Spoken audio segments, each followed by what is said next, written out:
Cost estimates for the House version of the Farm Bill are getting bigger as crop prices decline. The grain markets are prepping for the first USDA crop estimates of the year. USDA might ask you to repay ERP payments, and Vice President Harris's selection for VP has drawn a mixed reaction from the ag industry. We'll dive into all of that and more on this week's Free For All.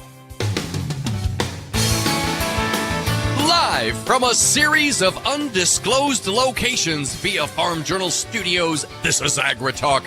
This morning, it's our Friday Free For All with panelists Jim Wiesemeyer and Shaun Haney. I'm a handsome newsman, Davis Michelson. Now, here's the host of AgriTalk, Chip Flory. All right, Davis Michelson, woo! Thank you so much, buddy. Yeah, buddy. Today is unbelievable. It is. What? It's 62 degrees at 10 o'clock in the morning in northeast Iowa. 62. Okay, let me check here. It's August 9th.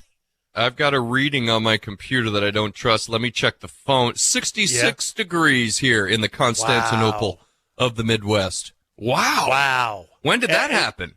Man, what a mild morning. There's no question about it.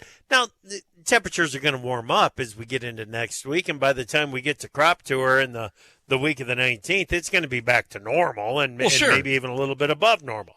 Yeah, but I know you like to get a good sweat going out there, Chip. Right. Yeah, that's what I enjoy the most. Be right up your alley. Yeah. Right. Oh, jeez. Welcome to AgriTalk. I'm Chip. That's Davis. Good morning. We've got the free-for-all coming your way. Yes. The selection of Minnesota Governor Walz as the Harris running mate has generated some mixed reactions from the ag industry. On one hand, you know that Minnesota is very pro-biofuels, so the biofuels groups and supporters seem to be looking at Walz and saying, you know what, this is a pretty good pick.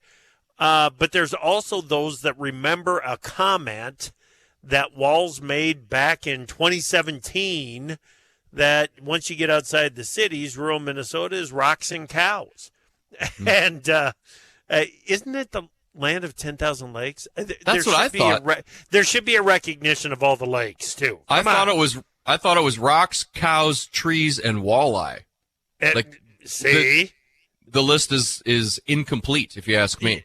If you don't include walleye, is the list complete? That's a great point. So they're so tasty.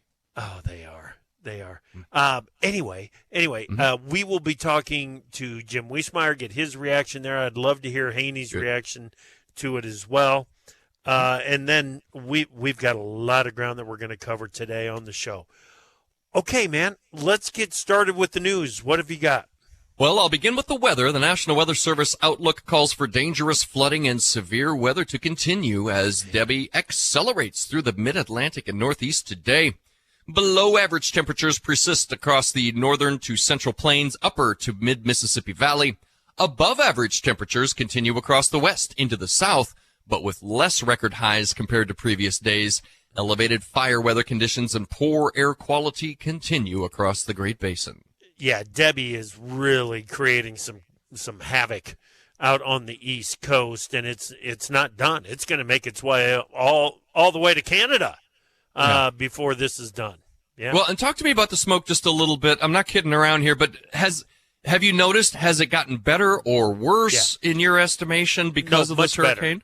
Much better. Okay. Well, it's much better here in Northeast Iowa. You can barely notice it. Yeah. Interesting. All right. USDA daily export sales. There's a whole list of them here, Chip. 132,000 metric tons of soybeans to China.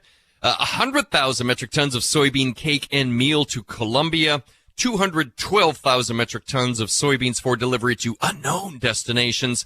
The second two, they're split between this and the next marketing years, Chip. Right. Yeah, it's good news, but long overdue and not nearly enough to have a major impact on the bean market at this time. Well, Chip, the U.S. imported near record levels of renewable diesel in the first 5 months of this year, averaging 30,000 barrels per day. That marks a 29% increase compared to the same period in 2023. This, according to the Energy Information Administration. That's not how this is supposed to work. Why are we burning up fuel to import renewable diesel so that we can reduce our carbon emissions? That's not how this is supposed to work. It is supposed to be made with U.S. grown feedstocks, and that if that's not happening, is it worth the tax credits? Is it worth the state credits on using the renewable diesel? I would argue it's not. That's some expensive optics, if you ask me, Chip. Yeah, that's right. As of this week, Chip, the average 30-year fixed-rate mortgage stands at 6.47%. That's down from 6.73% last week. This marks the lowest rate since May 2023. The decline in mortgage rates is largely attributed to market expectations of Federal Reserve rate cuts. Yeah, that's real rates leading the way for the Fed is what that is. Well, Fed Reserve Bank of Kansas City President Jeffrey Schmid expressed caution about reducing interest rates, citing inflation remains above the Fed's target and the labor market is still robust, though it has shown some signs of cooling. The presidential debate, originally scheduled for September 10 on ABC, will proceed as planned, with both Kamala Harris and Donald Trump confirming their attendance. The debate was initially organized before Kamala Harris stepped in as the presumptive Democratic nominee, replacing Joe Biden. There was some uncertainty about Trump's participation, as he had previously hinted at withdrawing from the debate. But, Chip, it looks like there may be three of them, one on each ABC, NBC, and Fox, I believe I saw. Yeah, that's the same thing that I saw, but it's good that at least this one debate has been confirmed. Yes. Well, Donald Trump, the Republican presidential candidate, suggested he wants more influence over the country's monetary policy, challenging the traditional independence of the Federal Reserve. This comes after a report by the Wall Street Journal revealed that Trump's advisors had drafted proposals that would subject the Federal Reserve's regulations to review by the White House and require consultation with the president on interest rate decisions. I'm not sure how I feel about this, Chip. He's not lacking for confidence in his is he? He's just not. No. Yeah. Well, July saw the third highest level of U.S. container imports on record, with 2.6 million TEUs, a 16.8% increase from last year, driven by record shipments from China. Retailers, responding to consumers shifting holiday shopping earlier, have become more aggressive in their orders. Chip, you started your Christmas shopping yet? No, Davis, I haven't. Japan is on high alert over the heightened possibility of a huge earthquake that could cause immense loss of life and property across a wide stretch of the country. That comes after the nation's meteorological agency, for the first time, issued an advisory on Thursday saying the odds for such a catastrophe have increased. They had a 7.1, was that yesterday, day before, something like that, Chip, and it does look like there's the possibility. Yeah. It says huge earthquake in the copy here. So real quick, hit me with your last item. Yes, in a joint statement, United States, Egypt, and Qatar calling for renewed ceasefire talks between Israel and Hamas. United Airlines announced Thursday suspending flights to Tel Aviv for the foreseeable future. Hamas doesn't want to talk, apparently, at this point. Right. This weekend looks to be a hot weekend in the Middle East on political issues. All right, we got the free-for-all coming up next.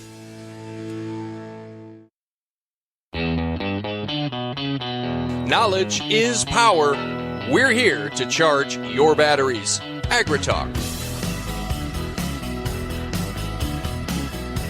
Welcome back to AgriTalk. I'm your host, Chip Flory. Glad that you are with us on this Friday morning for the free-for-all. What are you giggling about? Dude, check this out. I got a note. When you have a Zoom meeting scheduled, it gives you a little reminder, and you just click here to go to the meeting and whatever. Yeah. I got one here.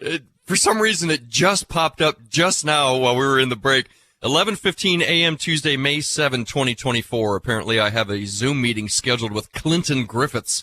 Apparently, I'm 13 weeks overdue. I wonder if he's still waiting. You think he's... I don't know why this popped up, dude. I don't know what this is. I got a feeling he's moved on. I'll give him just one more minute. I did have one more news story I think that might inspire some conversation. 50 years ago this morning, Chip, August 9, 1974, Richard Milhous Nixon became the only U.S. president to resign from office, bowing to pressures from the public and his party to step aside. 50 years ago today, Chip. 50 years ago today, the headlines in the front pages of newspapers from that day. Wiesemeyer had a couple of them in his update this morning. Man, oh man, yeah, those are cool. It was interesting to look back at what happened 50 years ago today. Speaking of Wiesemeyer, let's bring him in. Jim Wiesemeyer, Pro Farmer Policy Analyst. Good morning, buddy. I'm here, Chip. Excellent. Shaun Haney, Real Agriculture, Real Ag Radio. Hey, Shaun. Hey, great to be here, Chip. All right, let's get right into it. One of the things that hit early this week, Jim, was the CBO scoring of the House Farm Bill. How did the scoring change? And scoring, just so everyone is up to speed on this, is just an estimate of what the bill is going to cost over 5 years, over 10 years. But how does the new scoring from the Congressional Budget Office change the outlook for the Farm Bill, Jim?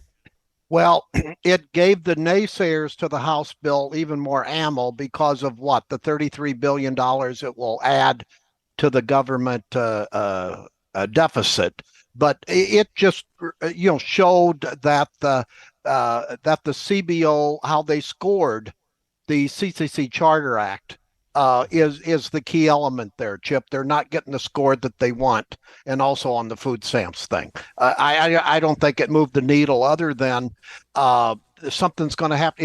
If you're going to have any chance of a farm bill, it'll come in the lame duck session where they'll give both sides, things that they want. They'll give more funding for the Title I safety net programs, and there will be limited, if no changes to the food stamp program. Okay. Basically, isn't what's going on is the cost of the safety net is going up as crop prices are going down? Yeah, but that would be with the rescore. They didn't rescore it. Okay. That was based on prior assumptions. Okay. We don't have a new baseline at all. All right. No. And what would those dates been? Like, when would those assumptions been as of? Well, it would have, but they had to have it, I believe, by June 1. But they made that declaration that the old baseline is still in play. If you go into next year, however, there'll be a new baseline. There'll be to be new assumptions.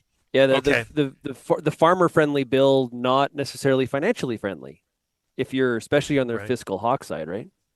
Yeah. Yes, and then you had Farm Doc, University of Illinois came out this morning with the thing with vivid graphics that show how much more spending on a relative basis for the Title I program. So they called it almost a death knell for the Farm Bill. I think that's a bit strong.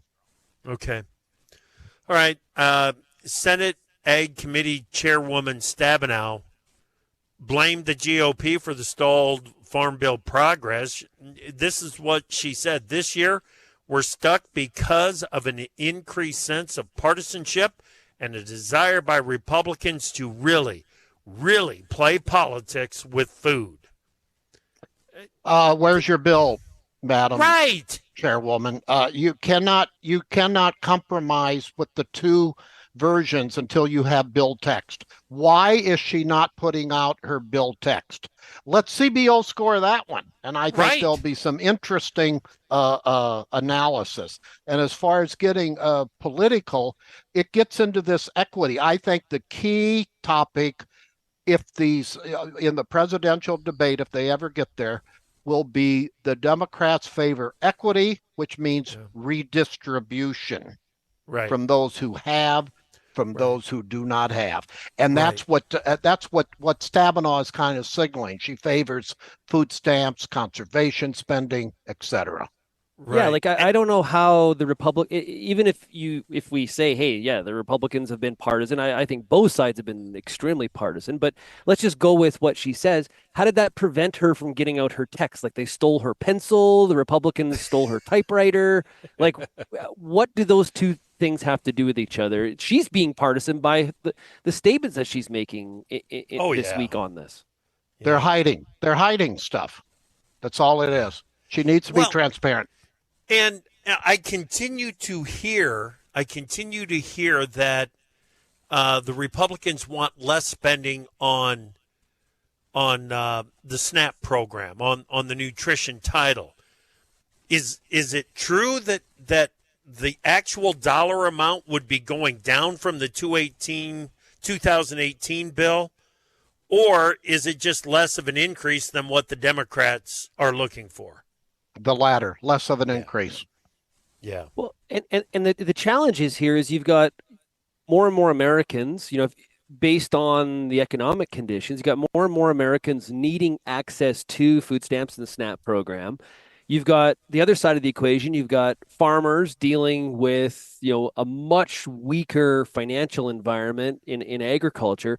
So you got both sides of this saying we need more money. And that's, at the end of the day, that's going to have to be dealt with. Exactly. And Jim, when it comes to Title I, the safety net is important. But does raising the reference price change any of the fundamental situation for us?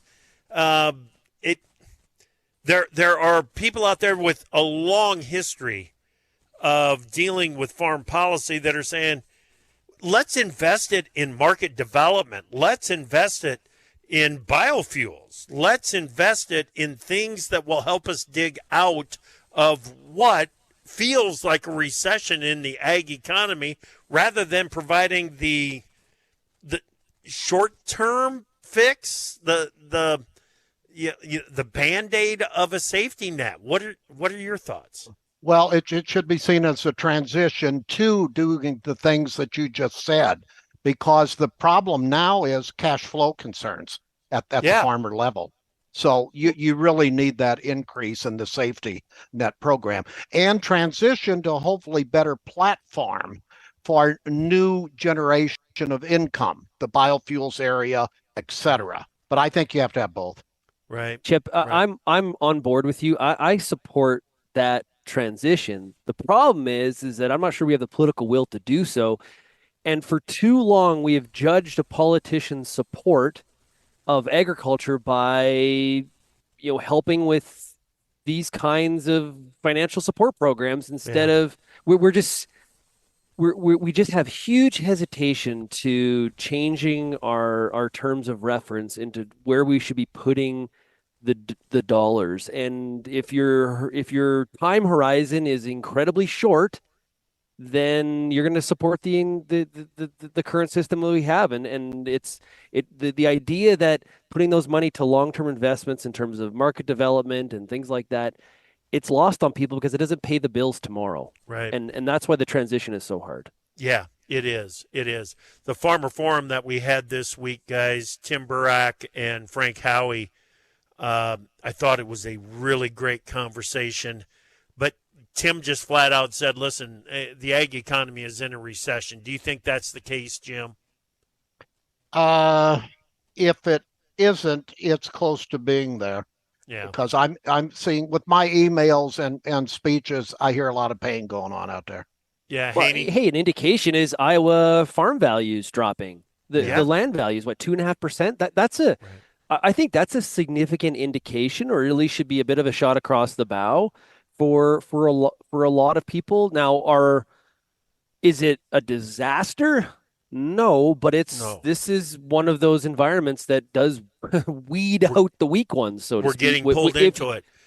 Yeah, absolutely. Yeah, and look at some of the indicators that we've got from the industry on a whole. You got Firestone layoffs in Des Moines.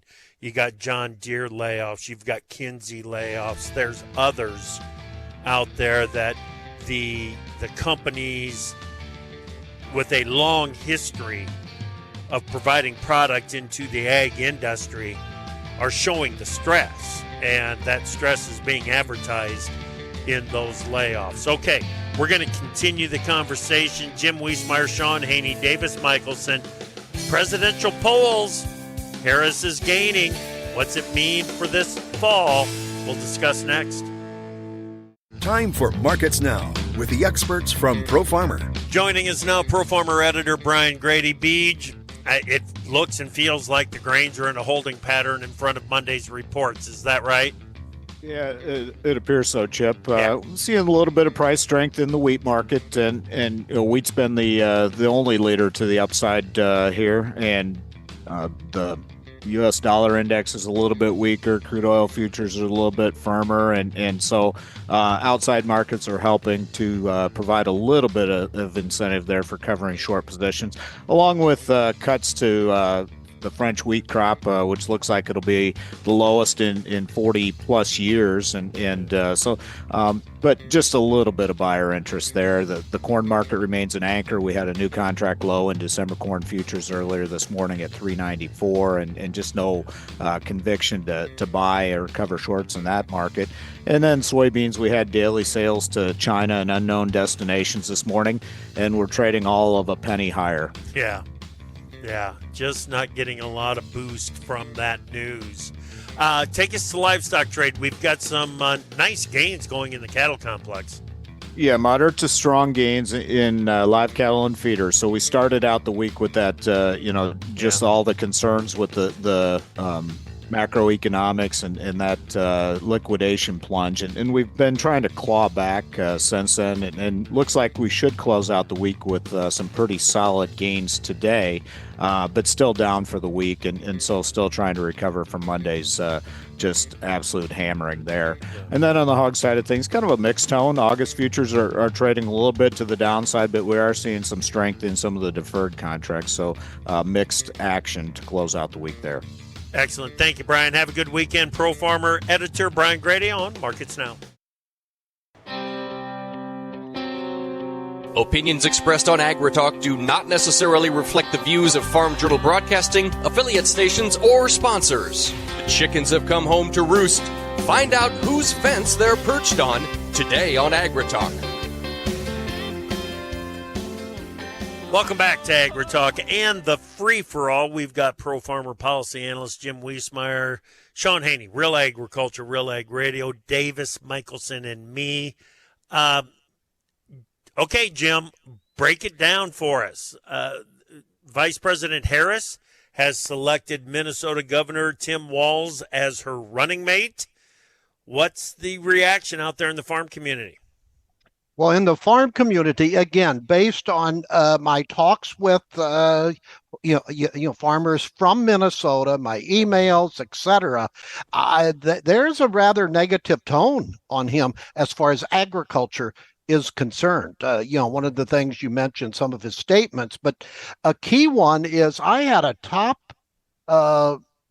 Minnesota official tell me not so long ago that when he was first running for governor, he asked for this person's support. He gave it, but then later on when he made some anti-agriculture decisions, this person called him up and said, "Why are you doing this?"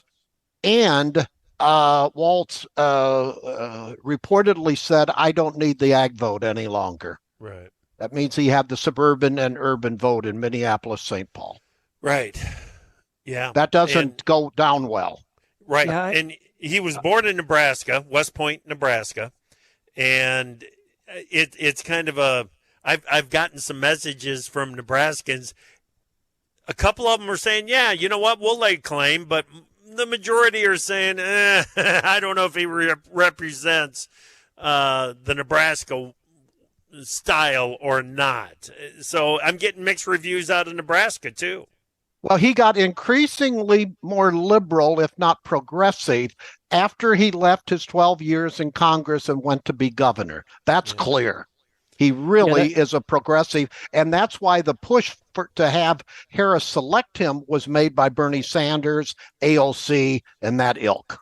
Okay. Yeah, I find it so I don't like the pick. I still maintain that she should have gone with Shapiro out of Pennsylvania. And very concerning for the Harris ticket is the fact that, one of the stories circulating this week is the reason she didn't go with Shapiro is because she was worried about him stealing the limelight. That doesn't, that's not good leadership. If 5 select 4s and 4 select 3, kind of, you want to have the smartest people in the room around you. Right. So that's concerning. But both sides here, the Republican ticket and the Democrat ticket, didn't really try to extend to the middle with their VP picks. They went with the base. So this race has come down to rallying as much base as possible, and again, forget about the center, which is a real disservice because the center might be what actually pushes this thing over the edge in some of these swing states. Yeah. Boy, that's a good point. Jim, your thoughts there? I absolutely agree. I think both of them made a mistake. Yeah. Yeah. Walz was on the House Ag Committee when he was in Congress. Yeah, he did some good things. I think he was farmer oriented in that way. The beginning farmer program, although I had some negatives on how that program was implemented from Minnesota farmers. He was big on the conservation area. He really dug in against the waters of the U.S. rule. So again, I'm not going to say you shouldn't have anybody from a farm state in the White House. I still would like somebody like him rather than having from an urban area, because at least he understands agriculture. Right. He's at least aware. And, a comment that I made to Pro Farmer editor Brian Grady here a couple of weeks ago when the transition was being made from Biden to Harris was the comment that I made was, she may be the most unaware about agricultural issues of any president ever if she would be elected. And this at least brings an awareness into the conversation, I would think, right? Yes, I agree. Yeah. Yes. Yeah, and let's be honest. Whoever wins, they have to be reminded about agriculture. Oh, yeah. It's been the case in the Biden administration. It was definitely the case in the Trump administration. Yeah. So it's just the way it is. This is the reality that agriculture faces, and this is why you have to have significant dollars committed to having people constantly in D.C. to remind these politicians on both sides of the aisle, especially the White House, on why agriculture is a fundamental, critical component of the economy. And even when you have an Aggie in the White House, will they listen to a vice president who knows ag? Example, Walter Mondale tried to convince Carter not to have the grain embargo. He listened to the CIA and not Mondale. At least in this case, we know what we're up against. If you had an Aggie that was sitting in there, you'd constantly feel probably that you were being betrayed and they turned their back on the industry because we would want every single decision to go our way. So at least now, in both of these situations, with the Trump ticket and the Harris ticket, we know what we're up against. We got to communicate. We got to work. We're gonna have to work for it. Right. Walz is getting some support from the biofuels industry, Jim. Minnesota's been, a leader in ethanol and in biodiesel, and I don't think as governor of the state that he did anything to slow that process down, did he? No. Maybe he did. I don't know. No, I think he's got net positive in the biofuels area, right? For sure. Well, and if we were worried about Harris's comments about fracking, going back a couple weeks ago, we should be also concerned about Walz's comments regarding going with the electric power by 2040, which is fairly close as well. Right. So, that ticket's gonna have to do some communicating on that. Okay. The one thing I wish would stop, that we could erase from all of this, is both sides trying to pick apart who really served in the military and who didn't. Yeah. I just think it does a disservice to the whole conversation. Let's get into policies and direction and where people want to take the country. Both sides are doing it. Yes, I agree, but at the same time, you want them to be accurate about the statements that they're making.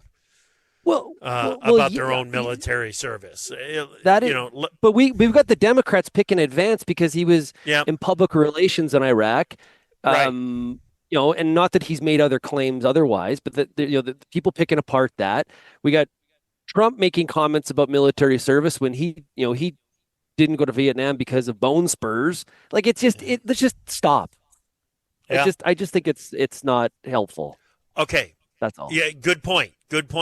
Jim, the polls are indicating that it is a very tight race and that the race and the entrance of Harris at the top of the ticket for the Democrats is having an impact on the down ballot elections. Yeah, the Charlie Cook, my go-to guy at the Cook Political Report. Basically, he wrote this week, the presidential race is undeniably still very competitive and could plausibly go either way. It seems Trump still has an edge, but the opposite outcome would hardly be shocking. Right. A case can be made that Trump is more likely to lose this race than Harris is to win it. That means Trump is his own worst enemy. When people say that Trump can be his own worst enemy, they could be talking specifically about Georgia. And that's what Trump is putting his foot in his mouth again relative to Georgia. Well, and I think it shows that the fact that he changed his mind on this debate on September 10th, this feels like a little bit of the same Hail Mary potentially that Biden took, where he felt that he had to debate. And I agree with the people that are saying that it's a mistake for Trump to do this debate. He is, for that very reason, Jim, he can't help himself, and how his debate tactic looks different versus Biden than it looks versus Harris. And he hasn't been doing a lot of campaigning since this Harris ticket since she entered the race. Yeah. And they're slow to adjust here in terms of it's a different narrative. Yes, Haney. But you need to get Harris to comment on topics, though. You can also say that he has changed his campaign techniques, or after someone took a shot at him. Well, of course, that might have an impact on me too. That's very fair. He's in Bozeman, Montana tonight. Big time. That's a very important senatorial race. He has, I think, a 2-point lead on Tester. That's an incredibly important Senate race for the Republicans. They want to definitely win that one, of course, and there'll be a big crowd there, and I'm sure much heightened security. Yeah, absolutely. But I think a debate brings him. I would say he should have that debate, because that is one of the few times you're going to get Kamala Harris to comment on individual topics, because she's not doing it right now. She's doing rallies, but she hasn't done any sit down interviews yet, which I think she can only push back against that for so long. Now, their camp is saying that they're going to wait till after the convention. I have no idea what the convention has to do with actually having a sit-down interview, but she's got to change what she's doing too and answer some questions. Yes. Yeah, she's having rallies and saying nothing. That is what I mean. I'm looking for some substance in her comments, and I'm just not seeing it. But 20 seconds, Jim. Does it put the House up for grabs? It does put the House up for grabs. And because of the enthusiasm, you'll be getting more Democrats to actually go to the polls and vote. Yep. But I still think the Republicans take the Senate. They won't get as many seats as they would have. Okay. All right. Good conversation, guys. Really good. All right. We've got USDA reports coming up on Monday. We've got some investigations into used cooking oil, the sources of the feedstock for the renewable diesel. I want to talk about those two things when we come back on the free-for-all on AgriTalk. We've cleared the schedule for you. Give us a call at 855-482-5524 and join the conversation. Welcome back to AgriTalk. I'm Chip. Glad that you are with us for the free-for-all. Jim Wiesemeyer, Pro Farmer Policy Analyst, Shaun Haney, Real Agriculture, Real Ag Radio. and, of course, Davis Michelson with us today. Jim, what is this that some growers might have to repay the emergency relief program payments? What's this about? Yeah, and it's not just the 2022 ERP, by the way, but if a farmer indicated every acre of eligible crops was insured when applying for that ERP chip, these audits or reviews are finding that any portion of that land that was uninsured, they might be required to repay the funds. Not all the funds, or all? I don't think not all. No, not all. Right. I would hope that they're not out. I have asked for clarification on that, however. Okay. What would be do we have any idea the total amount potentially to be repaid? No, these are questions. You're asking the right questions that I've asked them, and I'm waiting for some more answers. Okay. All right. Yeah, of course, this includes marginal land that may not have been planted with crops, but was still considered parts of the farm's total acreage. Now, that kind of implies that they may all be out, Chip. That might be something for Paul Neiffer, too. Yeah, well, we're going to have Neiffer on Monday morning because we got to ask him about this. Yeah, because there is an insurance requirement in the program. Right. So Farm CPA, Paul Neiffer, is going to be on Monday morning with us. He had several updates this week that we need to get him on and talk about, so we're going to do that. Okay, another one that's got me curious is the EPA investigation into the sources of used cooking oil. This is something that I think is long overdue, and then EPA says this is something that we've been doing all along. I don't know which to believe. Yeah, well, what took them so long to get that out? Because now you've got the U.S. imported near record levels of renewable diesel the first 5 months of this year, Chip. They're averaging 30,000 barrels per day. That's almost a 30% increase compared to last year. So it's tied to the West Coast, where like California, Oregon, and Washington have clean fuel programs that incentivize the use of that renewable diesel. But relative to is it being used for the renewable fuel standard program, et cetera, this gets farm state lawmakers and farm groups just up in the air, because here's taxpayers' money going for tax incentives for biofuels. They want it to be U.S. origin, period. Right. And they have a clean fuel standard in those states. Yet the issue around the UCO could be that it's coming from deforestation related to palm oil. Right. It seems to be if that's the case, doesn't it seem to be a little bit hypocritical? I don't know. Yeah, Haney, do you remember the story about how cooking oil was being contaminated at the ports because it was being transported in tanks that weren't cleaned out? Oh, yeah. That's when I said I like a little bit of a taste of sulfur. Yeah, the coal sulfur in your cooking oil. I think it's all tied to the same thing. They knew what they were doing.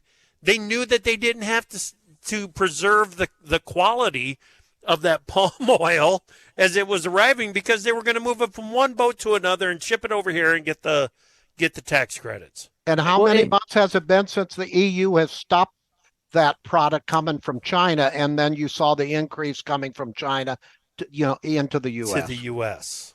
Yeah. Well, and what's wrong domestically in the U.S. that not self-sustainable, or at least close to, when it comes to renewable diesel? That needs to be some internal look there too. That's kind of my question. We've been super critical of the EV market because the infrastructure just isn't there. It's this idea of this burns my biscuits, but are we just in a transition phase till the infrastructure can catch up? We might need those 30,000 barrels per day just to keep the idea going. For sustainable aviation fuel, you probably do. You probably do. Yeah. Yeah. There's lots of targets that are put out there, and through all of that, Summit, the CO2 pipeline in the Midwest that's going to be moving CO2, or is planned to move CO2 into permanent sequestration to lower the carbon count, the carbon intensity score on corn-based ethanol. They're pushing back the start date. They continue to push it back. at some point, if the project is going to do what it is intended to do and create another market for corn-based ethanol, well, then let's get going with this thing. Yeah, what I reported this morning, Chip, the big one coming up in South Dakota. The most significant regulatory challenge remains in that state because Summit plans to reapply in South Dakota, but the state's regulatory law is subject to a November 2024 referendum. So that's going to further complicate the process. Yeah, it certainly does. Certainly does. Big reports on Monday, Jim. We get the USDA's first estimate of the 2024 corn and soybean crops. Yeah, the corn one they should have a better handle on the corn rather than beans as usual, right, Chip? Yep. I would think. Yeah, yep. And that they'll be cussing and discussing that when the number. Oh yeah. When the number comes out. Yeah, all we're going to find out from this is just how wrong people think they are. Yeah. Yes. That's the first thing we'll find out. So, big plans for the weekend, Jim, Shaun? You guys got big plans? I do. Well, I do tonight. I'm going to go see the D-backs and the Phillies tonight. I am excited about that, Chip. Very cool. I'll continue to recover from a fall out of a hot tub. I'll leave it at that. No, take care of yourself. I am going to be working with Lucy Wibholm to show Ronnie in the Iowa Governor's Charity Steer Show at the Great Iowa State Fair. How do you like them apples, boys? Yeah, that's fun. That's fun stuff. It's a great cause. It's the Ronald McDonald House's Charities of Iowa, and I am very, very happy to be working with Lucy to get out there and support the efforts out there of the Foster and Evelyn Barkema Charitable Trust, and, of course, the Friends of Franklin County Cattlemen. I'll be doing that at the Iowa State Fair on Saturday. Come back this afternoon,